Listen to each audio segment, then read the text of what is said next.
ஓம் சாந்தி. April 27, 2025. அவ்யக்த Bapdada, Madhuban. Murali original தேதி February 3, 2005. அப்பாற்பட்டு இருப்பதுடன் எல்லையற்ற மனோபாவத்தை கொண்டிருப்பதன் மூலம் என்றும் தயாராகி அதனால் தந்தை பிரம்மாவை போல் சம்பூர்ணம் ஆனவர் ஆகுங்கள். இன்று முப்பாட்டனார் எங்குமுள்ள பல மில்லியன்களில் கைப்பிடி அளவினரும் அந்த கைப்பிடி அளவிலும் தேர்ந்தெடுக்கப்பட்ட வெகு சிலரான தனது குழந்தைகளின் பாக்கியத்தைக் கண்டு மகிழ்ச்சியடைகின்றார். இத்தகைய விசேஷமான பாக்கியத்தை வேறு எவராலும் பெற முடியாது. ஒவ்வொரு குழந்தையின் சிறப்பியல்பைக் கண்டும் பாபா களிப்படைகின்றார். தமது இதயபூர்வமாக பாப்தாதாவுடன் ஓர் உறவு முறையை ஏற்படுத்தி கொண்ட குழந்தைகள் அனைவருக்கும் நிச்சயமாக ஏதாவது ஒரு சிறப்பு இயல்பு உள்ளது.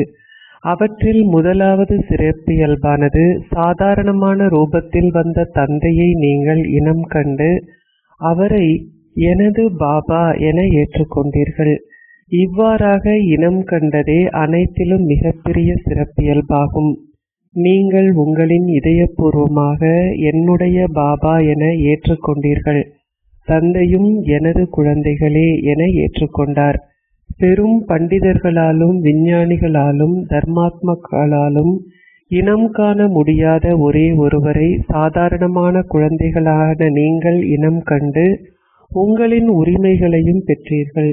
இந்த ஒன்று கூடலில் உள்ள குழந்தைகளான உங்களை யாராவது வந்து பார்த்தால் அப்பாவி தாய்மார்களும் சாதாரணமான குழந்தைகளுமான நீங்கள் இத்தகைய மகத்தான தந்தையை இனம் கண்டுள்ளீர்கள் என்பதை அவர்களால் புரிந்து கொள்ள முடியாது. எனவே தந்தையை இனம் கண்ட சிறப்பு இயல்பு அவரை இனம் கண்டு அவரை உங்களுக்கு சொந்தம் ஆக்கிக் கொண்டது. பல மில்லியன்களில் கைப்பிடி அளவினரான குழந்தைகளான உங்களின் பாக்கியத்தில் உள்ளது. குழந்தைகளான நீங்கள் அனைவரும் தனிப்பட்ட முறையில் நீங்கள் இங்கே அமர்ந்திருந்தாலும் அல்லது வெகு தொலைவில் அமர்ந்திருந்தாலும் நீங்கள் பாபாவிற்கு முன்னால் அமர்ந்திருப்பதைப் போன்றே அனுபவம் செய்கிறீர்கள். எனவே குழந்தைகளான நீங்கள் அனைவரும் உங்களின் இதயபூர்வமாக பாபாவை இனம் கண்டுள்ளீர்கள். நீங்கள் அவரை இனம் கண்டு விட்டீர்களா அல்லது நீங்கள் இன்னமும் அவரை இனம் காண்பதற்கு முயற்சி செய்கின்றீர்களா? பாபாவை இனம் கண்டு கொண்டவர்கள் உங்களின் கைகளை உயர்த்துங்கள். நீங்கள் அவரை இனம் கண்டு கொண்டீர்களா? அச்சா. எனவே பாபாவை இனம் கண்ட சிறப்பு இயல்பை கொண்டுள்ள ஒவ்வொரு குழந்தையையும் பாப் தாதா பாராட்டுகின்றார். ஆகா, பாக்கியசாலி குழந்தைகளே ஆகா. நீங்கள் ஒவ்வொருவரும் இனம் காண்பதற்காக ஒரு மூன்றாம் கண்ணை பெற்றுள்ளீர்கள். பாப்தாதா தொடர்ந்தும் குழந்தைகளான உங்களின் இதயபூர்வ பாடலை கேட்கின்றார். அது என்ன பாடல்? நான் எதை அடைய வேண்டுமோ அதை அடைந்துவிட்டேன். தந்தையும் கூறுகின்றார், ஓ அதி அன்பிற்குரிய குழந்தைகளே, நீங்கள் தந்தையிடமிருந்து நீங்கள் விரும்பியதை எடுத்துக்கொண்டீர்கள்.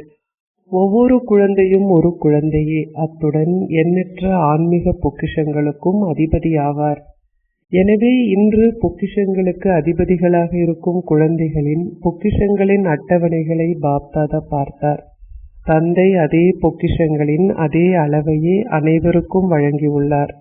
அவர் சிலருக்கு பல மில்லியன்களையும் மற்றோருக்கு 100,000 கணக்கையும் கொடுக்கவில்லை.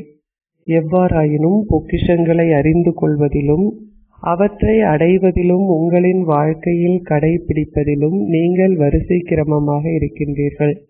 தற்காலத்தில் பாப்தாதா மீண்டும் மீண்டும் பல்வேறு வழிகளில் குழந்தைகளான நீங்கள் கவனம் செலுத்த வைக்கின்றார்.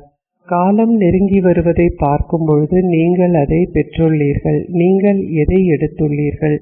அந்த பொக்கிஷங்களால் சதா பராமரிக்கப்படுகின்றீர்களா என சூட்சுமமான எல்லையற்ற புத்தியுடன் சோதனை செய்யுங்கள். இவ்வாறு சோதிப்பது மிகவும் அவசியம். ஏனென்றால் தற்சமயம் மாயை உங்களை வெவ்வேறு வழிமுறைகளில் ராஜரீகமான கவனக்குறைவையும் ராஜரீகமான சோம்பேறித்தனத்தையும் தொடர்ந்து பரீட்சை செய்கின்றாள். ஆகவே நீங்கள் ஒவ்வொருவரும் சதா உங்களை தொடர்ந்து சோதித்து பாருங்கள். அத்தகைய கவனத்துடன் உங்களை சோதித்து பாருங்கள். உங்களை கவனக்குறைவான முறையில் சோதிக்காதீர்கள். நான் தீங்கான எதையும் செய்யவில்லை. நான் எவருக்கும் துன்பம் ஏற்படுத்தவில்லை. என்னிடம் தூய்மையற்ற பார்வை இல்லை. அந்த சோதனை இடம்பெற்றது. ஆனால் அனைத்திலும் சிறப்பாக நான் எதை செய்தேன்? நான் இயல்பாகவே சதா ஆத்ம உணர்வு பார்வையை கொண்டிருந்தேனா? அல்லது நான் நினைவிற்கும் மறதிக்குமான விளையாட்டுகளை விளையாடினேனா? எத்தனை பேருக்கு நான் நல்லாசிகளையும் தூய உணர்வுகளையும் ஆசீர்வாதங்களையும் கொடுத்தேன்? உங்களின் சேமிப்பு கணக்கில் நீங்கள் எவற்றை சேமித்தீர்கள்? அந்த கணக்குகள் எப்படி இருந்தன? இந்த நேரத்தில் மட்டுமே உங்களால் உங்களின் கணக்குகளில் சேமிக்க முடியும் என்பதை நீங்கள் மிக நன்றாக அறிவீர்கள். இந்த நேரத்தின் சேமிப்பு கணக்குகள் பருவகாலம் முழுவதற்கும் நீங்கள் சேமிப்பவையாகும். நீங்கள் எவ்வளவற்றை சேமித்துள்ளீர்களோ அதற்கு ஏற்ப உங்களின் ராஜ்ய பாக்கியத்தை பெறுவதுடன் பூஜிக்க தகுதி வாய்ந்த தேவராகவும் ஆகுவீர்கள். நீங்கள் குறைவாக சேமித்திருந்தால் குறைந்த அளவு ராஜ்ய பாக்கியத்தை பெறுவீர்கள். அத்துடன் நீங்கள் பூஜிக்க தகுதி வாய்ந்தவர் ஆகுவதிலும் வரிசை கிரமம் ஆகுவீர்கள். நீங்கள் குறைவாக சேமித்திருந்தால் குறைவாகவே பூஜிக்கப்படுவீர்கள். சரியான முறையில் ஒழுங்குமுறையுடன் நீங்கள் சேமித்திருக்காதுவிட்டால் சரியான முறையில் ஒழுங்குமுறையாக நீங்கள் பூஜிக்கப்பட மாட்டீர்கள். நீங்கள் சில நேரங்களில் மட்டும் சரியான வழிமுறையை பின்பற்றினால் உங்களின் வழிபாடும் நீங்கள் பெறுகின்ற அந்தஸ்தும் சில நேரங்களில் மட்டுமே இருக்கும். பாப்தாதாவிற்கு ஒவ்வொரு குழந்தையின் மீதும் ஆழ்ந்த அன்பு உள்ளது. ஆகவே பாப்தாதா ஒவ்வொரு குழந்தையும் சம்பூர்ணமாகவும் சமமானவராகவும் ஆக வேண்டும் என்று விரும்புகின்றார். சேவை செய்யுங்கள், ஆனால் நீங்கள் செய்யும் சேவையில் இருந்து அப்பாற்பட்டவராகவும் எல்லையற்றவராகவும் இருங்கள். பெரும்பாலான குழந்தைகள் யோகம் என்ற பாடத்தில், அதாவது நினைவில் குறைந்த அளவு ஆர்வம் இருப்பதையும் குறைந்த அளவு கவனம் செலுத்துவதையும் பாப்தாதா பார்த்திருக்கின்றார். சேவைக்கே அதிக அளவு கவனம் செலுத்தப்படுகிறது. எவ்வாறாயினும் நீங்கள் சேவையில் அதிக அளவு கவனம் செலுத்தி நினைவை கொண்டிருக்காது விட்டால் அதில் வரம்புகள் காணப்படும். அப்பொழுது அப்பாற்பட்டிருக்கும் மனோபாவம் உங்களுக்கு இருக்காது. அதன் பின் பெயர், மதிப்பு, பதவிக்கான ஆசைகள் கலந்துவிடும். எல்லையற்ற மனோபாவம் குறைந்துவிடும். இதனாலேயே பல மில்லியன்களில் கைப்பிடி அளவினரிலும் அதிலும் தேர்ந்தெடுக்கப்பட்ட வெகு சிலருமான தனது குழந்தைகள் அனைவரும் எப்பொழுதிலிருந்தே என்றும் தயாராக வேண்டும் என்று பாப்தாதா விரும்புகின்றார். ஏன்? சில குழந்தைகள் தாம் சரியான நேரத்தில் தயாராகி விடுவோம் என்று நினைக்கிறார்கள். எவ்வாறாயினும் காலம் உங்களின் படைப்பு. உங்களின் படைப்பை நீங்கள் உங்களின் ஆசிரியராக்குவீர்களா? இரண்டாவதாக, இந்த கணக்கானது நீண்ட காலத்திற்கு சேமிப்பது என்பதை நீங்கள் அறிவீர்கள். நீண்ட காலத்திற்கு நிரம்பி இருப்பது நீண்ட காலத்திற்கு நீங்கள் பேறுகளை பெறச் செய்யும். ஆகவே இப்பொழுது காலத்தின் நெருக்கத்திற்கு ஏற்ப நீண்ட காலத்திற்கு சேகரிப்பது அவசியமாகும். பின்னர் நீண்ட காலத்திற்கு சேமிப்பதற்கு இன்னமும் நேரம் இருந்தது என நீங்கள் நினைத்தீர்கள் என உங்களால் முறைப்பாடு செய்ய முடியாது. இப்பொழுதிலிருந்தே நீண்ட காலத்திற்கு சேமிப்பதில் கவனம் செலுத்துங்கள். உங்களுக்கு புரிகின்றதா? கவனம் செலுத்துங்கள். குழந்தைகளான உங்களில் எவருக்கும் எந்த ஒரு பாடத்திலும் ஒரு பலவீனம் கூட எஞ்சியிருக்க கூடாது என்பதை பாப்தாதா விரும்புகின்றார். நீங்கள் தந்தை பிரம்மாவின் மீது அன்பு வைத்திருக்கின்றீர்கள் தானே? தந்தை பிரம்மாவின் மீதுள்ள அன்பின் பிரதிபலன் நீங்கள் அந்த அன்பின் பிரதிபலனை கொடுப்பீர்கள் தானே? எனவே அன்பிற்கான பிரதிபலன் உங்களின் பலவீனங்களை சோதித்து பிரதிபலனை கொடுப்பதாகும். அதாவது உங்களையே மாற்றிக்கொள்ளுங்கள். உங்களை மாற்றிக்கொள்வதே பிரதிபலனை கொடுப்பதாகும். எனவே பிரதிபலனை கொடுப்பதற்கான தைரியம் உங்களுக்கு இருக்கின்றதா? நீங்கள் உங்களின் கைகளை உயர்த்தி பாபாவை அதிக அளவில் களிப்படைய செய்கின்றீர்கள். உங்களின் உயர்த்திய கைகளை பார்க்கும் பொழுது பாப்தாதா மிகவும் மகிழ்ச்சி அடைகின்றார். இப்பொழுது உங்களின் இதயங்களில் ஒரு மிக உறுதியான சத்தியத்தை செய்யுங்கள். 1% கூட பலவீனமுள்ள சத்தியமாக இருக்கக்கூடாது. மிக மிக உறுதியான சத்தியம், நான் பிரதிபலனை கொடுக்க வேண்டும், நான் என்னை மாற்றிக்கொள்ள வேண்டும். சிவராத்திரி இப்பொழுது வருகிறது. எனவே குழந்தைகளான உங்கள் அனைவருக்கும் மிகுந்த அன்புடன் தந்தையின் பிறந்த நாளை, அதனால் உங்களின் சொந்த பிறந்த நாளை கொண்டாடுவதற்கான மிகுந்த ஊக்கமும் உற்சாகமும் காணப்படுகின்றன. நீங்கள் மிக நல்ல நிகழ்ச்சிகளை ஆயத்தம் செய்கிறீர்கள். நீங்கள் மிக நல்ல சேவை திட்டங்களை செய்கின்றீர்கள். பாப்தாதா அவற்றால் களிப்படைகின்றார். ஆனால் என கூறுவது நல்லதல்ல. லேக்கின் ஆனால் என்ற வார்த்தையை பயன்படுத்தும் பொழுதெல்லாம் அன்னை ஜெகதம்பா சிந்தி மொழியில் லேக்கின் என்றால் குப்பை என்ற அர்த்தம் என்று கூறுவதுண்டு. ஆனால் என்ற வார்த்தையை பயன்படுத்துவது என்றால் ஏதாவது ஒரு வகையான குப்பையை எடுத்தல் என்ற அர்த்தம். எனவே பாபா ஆனால் என்ற வார்த்தையை பயன்படுத்த விரும்பவில்லை. ஆனால் அவர் அதை சொல்ல வேண்டி உள்ளது. நீங்கள் மற்ற வகையான சேவைக்கான திட்டங்களை செய்வதைப் போல் நீங்கள் மேலும் திட்டங்களையும் செய்வீர்கள். இப்பொழுது நான் பிரதிபலனை கொடுக்க வேண்டும் என்ற சத்தியத்தை செய்வதற்கும் ஒரு நிகழ்ச்சியை செய்யுங்கள். பாப்தாதா அல்லது வேறு எவராவது உங்களிடம் நீங்கள் நலமா என கேட்டால் உங்களில் பெரும்பாலானோரின் பதில் நான் மிகவும் நன்றாக இருக்கின்றேன், ஆனால் பாப்தாதா விரும்பும் அளவிற்கு நன்றாக இல்லை என்றே உள்ளது. இப்பொழுது நான் பாப்தாதா விரும்பும் வகையில் இருக்கின்றேன் என்பதே பதிலாக இருக்க வேண்டும். பாப்தாதா என்ன விரும்புகின்றார் என குறித்து அந்த விஷயங்களின் பட்டியலை செய்யுங்கள். உங்களையே சோதித்து பாருங்கள். நீங்கள் பாப்தாதா விரும்பும் வகையில் இருக்கின்றீர்களா அல்லது இல்லையா? உலக மக்கள் மூதாதையர்களான உங்களிடம் இருந்து முக்தியை விரும்புகிறார்கள். அவர்கள் கதறி அழுகின்றார்கள், எங்களுக்கு முக்தி கொடுங்கள், எங்களுக்கு முக்தி கொடுங்கள். பெரும்பாலான குழந்தைகளில் நீங்கள் சுபாவம் என்று அழைக்கின்ற இயல்பானது அல்ல, ஆனால் சுபாவம் பழைய சமஸ்காரங்களின் இன்னமும் சிறிது எஞ்சி உள்ளன. நீங்கள் அவற்றிலிருந்து விடுபடவில்லை. நீங்கள் அப்படி ஆகும் வரை ஆத்மாக்கள் எவராலும் முக்தியை பெற முடியாது. ஆகவே பாப்தாதா கூறுகின்றார், ஓ முக்தியை அருள்பவரின் குழந்தைகளே, ஓ மாஸ்டர் முக்தியை அருள்பவர்களே, இப்பொழுது உங்களை விடுவியுங்கள். அதன் பின்னர் ஆத்மாக்கள் அனைவருக்கும் முக்திக்கான வாயில் திறக்கும். அந்த வாசலுக்கான சாவி என்னவென்று உங்களுக்கு கூறப்பட்டுள்ளது. எல்லையற்ற விருப்பமில்லை. சகல பணிகளையும் செய்யுங்கள். ஆனால் உங்களின் சொற்பொழிவுகளில் இல்லறத்தவர்களுக்கு ஒரு தாமரை மலர் போல் ஆகும்படி கூறுவதைப் போல் அனைத்தையும் செய்யும் பொழுதும் அதை செய்யும் விழிப்புணர்வு எதிலிருந்தும் பற்றற்றவராக இருங்கள். பற்றற்றவராகுங்கள். வசதிகள் அல்லது பதவியின் ஆதிக்கத்திற்கு உட்படாதீர்கள். ஏதாவது ஒன்றை பெற வேண்டும் என்ற ஆசை என்பது பதவியை கொண்டிருப்பது அல்ல, ஆனால் மாயையின் எதிர்ப்பே ஆகும். பற்றற்றவராகவும் தந்தையின் மீது அன்புடையவராகவும் இருங்கள். இது சிரமமா? அன்பாகவும் பற்றற்றவராகவும் இருப்பது சிரமம் என உணர்பவர்கள் உங்களின் கைகளை உயர்த்துங்கள்.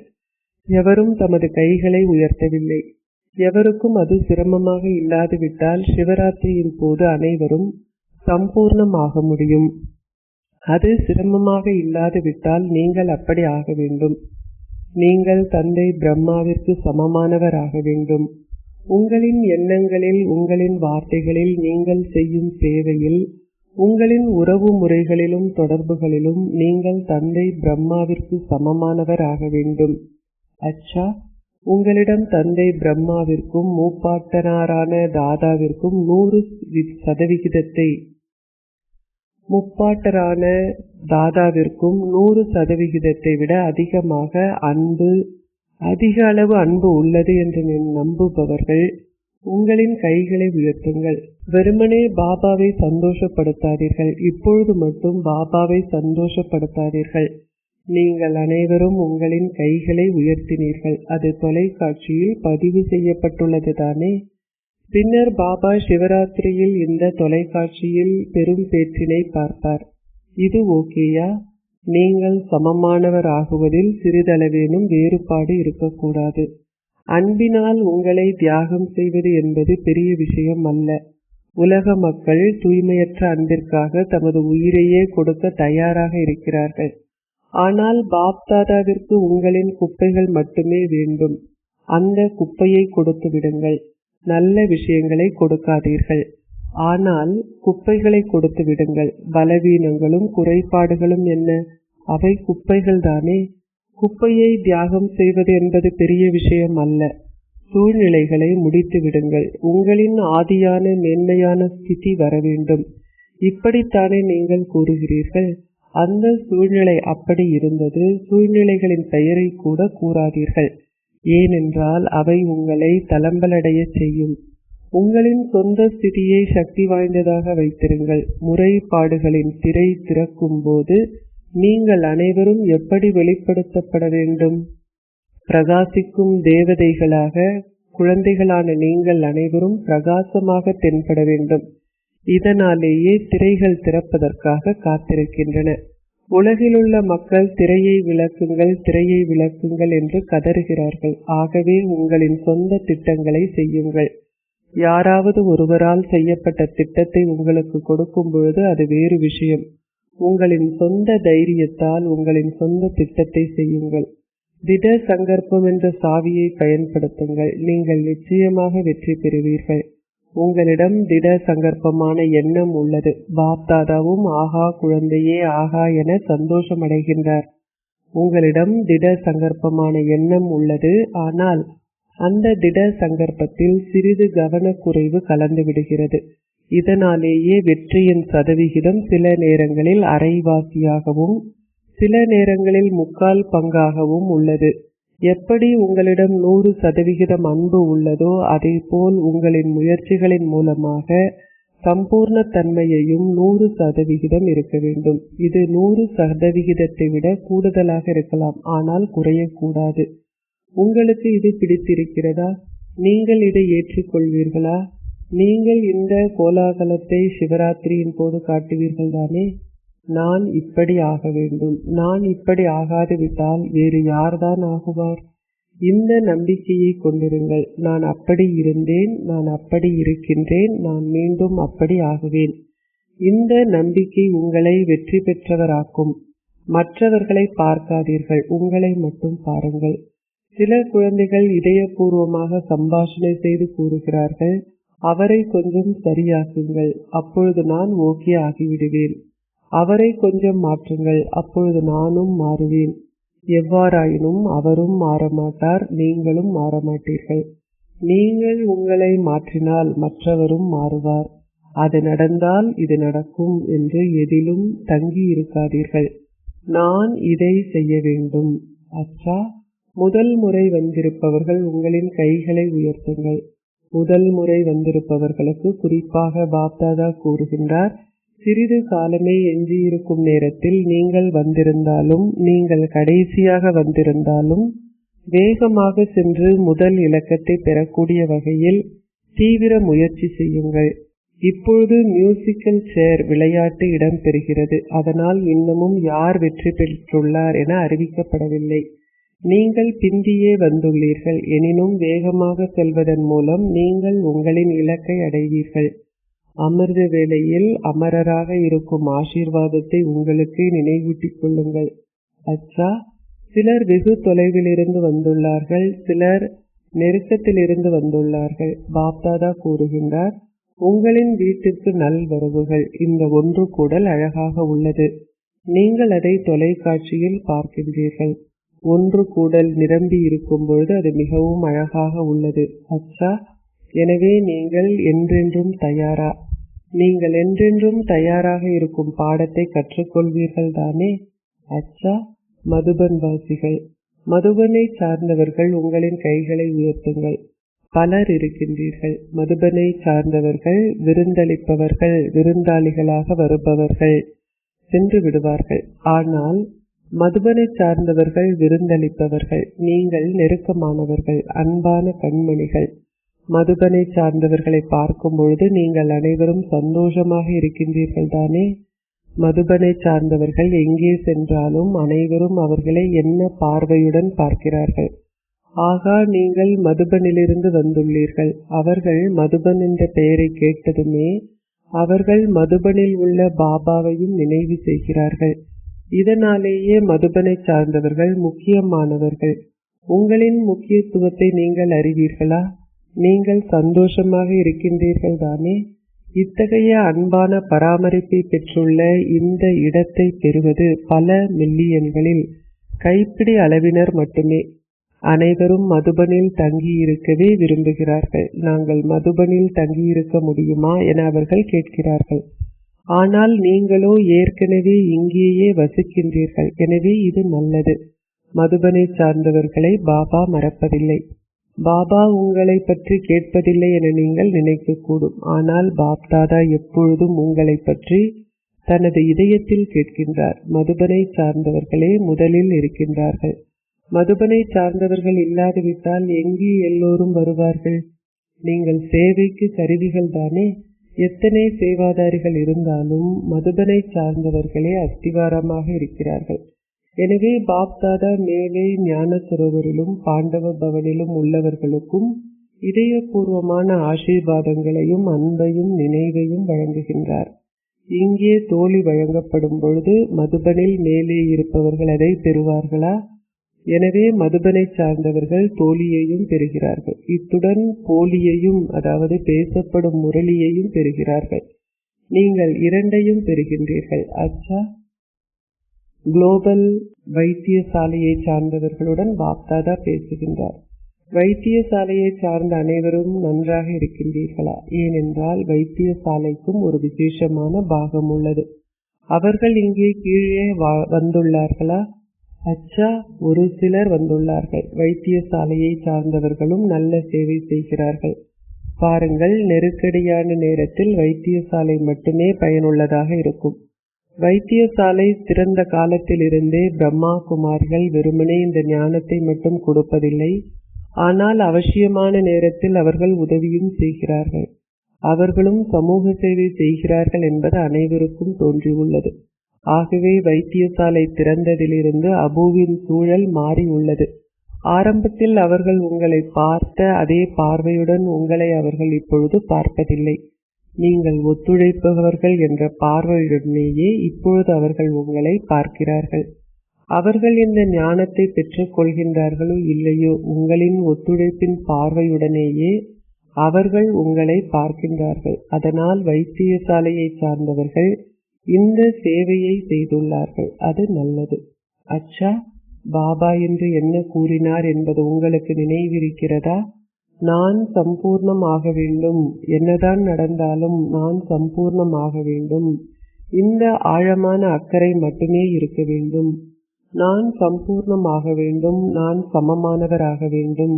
அச்சா, பல மில்லியன்களில் கைப்பிடி அளவினரும் அந்த கைப்பிடியில் தேர்ந்தெடுக்கப்பட்ட வெகு சிலருமான மேன்மையான ஆத்மாக்களான உங்களுக்கும் இறைவனின், அதாவது பகவான் பாக்கியத்தை உருவாக்குபவர் பாக்கியசாலி குழந்தைகளுக்கும் பாக்யவான் தமது தீவிர முயற்சிகளால் தமது எண்ணங்களை நடைமுறைப்படுத்துவதுடன் மேன்மையான எண்ணங்களை கொண்டிருந்து மேன்மையான செயல்களை செய்பவர்களுக்கும் தமது லட்சியத்திற்கு சமமாக தமது தகைமைகளை ஆக்கிக் கொள்பவர்களுக்கும் நீண்ட காலத்திற்கு நிலையாக செய்யும் தமது முயற்சிகளால் தமது ராஜ்ய பாக்கியத்தை பெறுவதுடன் வழிபட தகுதி வாய்ந்தவர்கள் ஆகுபவர்களுக்கும் அன்பின் பிரதிபலனாக தங்களையே மாற்றிக்கொள்கின்ற முதலாம் இலக்க பாக்கியசாலி குழந்தைகளுக்கும் வெற்றி பெறுகின்ற பாக்கியசாலி குழந்தைகளுக்கும் பாப் தாதாவின் அன்பும் நினைவுகளும் நமஸ்தேயும்.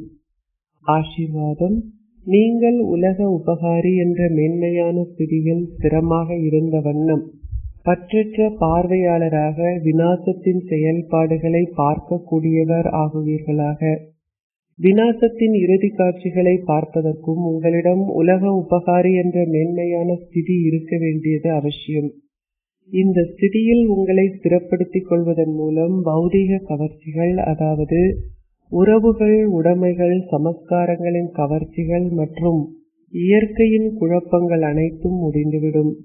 உங்களிடம் இத்தகைய ஸ்திதி இருக்கும் பொழுது உங்களால் பற்றற்ற பார்வையாளராகி மேன்மையான ஸ்திதியில் ஸ்திரமாக இருக்க முடியும். அப்பொழுது உங்களால் ஆத்மாக்கள் அனைவருக்கும் அமைதி மற்றும் சக்தியின் கதிர்களை வழங்க முடியும். ஸ்லோகம். இறை சக்திகளால் சக்திசாலி ஆகுங்கள். மாயையின் வலிமை முடிவிற்கு வந்துவிடும். அவ்யக்த இஷாரா.